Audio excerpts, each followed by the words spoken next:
মেয়েটির বিয়ের মেহেদির রং তখনও হাত থেকে পুরো মুছে যায়নি। এর মধ্যেই প্রেমিকের হাত ধরে ঘর ছাড়েন। পরিবার ভেবেছিল সমাজেতার মাধ্যমে হয়তো ঠিক হবে সবটা, কিন্তু এর পরেই হাসপাতালে মিলল তার নিথর দেহ। প্রেম, পালিয়ে যাওয়া আর রহস্যজনক মৃত্যুর ঘটনায় এখন শোক ও ক্ষোভে ফুঁসছেন স্বজনরা। মাত্র 1 মাস আগেই টাঙ্গাইলের মধুপুরের মাইজিবাড়ি গ্রামের আলমের সঙ্গে পারিবারিকভাবে বিয়ে হয় ঘাটাইলের সূচনার। তবে এর আগে থেকেই তার প্রেমের সম্পর্ক ছিল একই এলাকার ছেলে শাওয়ালের সঙ্গে।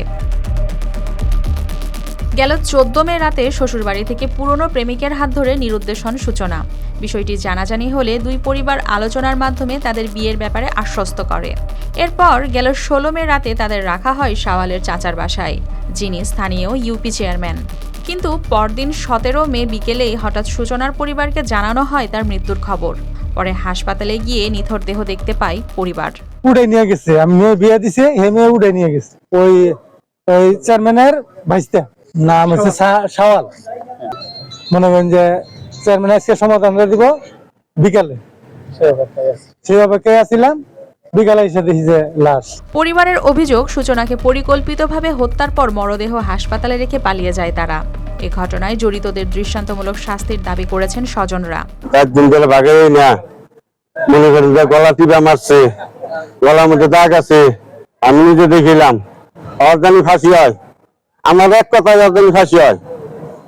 আমরা নাতিনির বিচার চাই। আমরা কেন মারলো কি ভাই কোমরা ওরা ষড়যন্ত্র করে মারছে।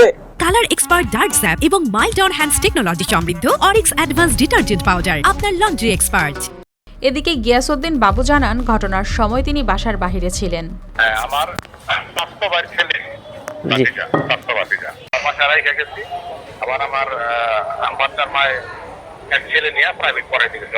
ছেলের বাবা মাকে রাইখা মেয়ে শহরে রাইখা প্রাইভেট পড়াইতে গেছে। অনেক ঘরে হলে শোয়া ছিল। পরে গেছে আমার একটু পানি তো আমার কাছে মোটা দরজা লক করে আনে।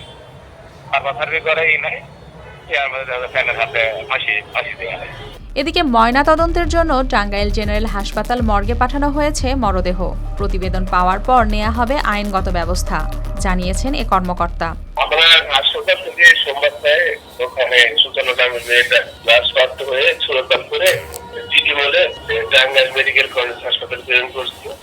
ময়নাতদন্ত হিসেবে পরবর্তী আইনগত ব্যবস্থা। এই ব্যাপারে তারা পোস্টারাম 5 দিন পরেই মামলা করতে এসেছে।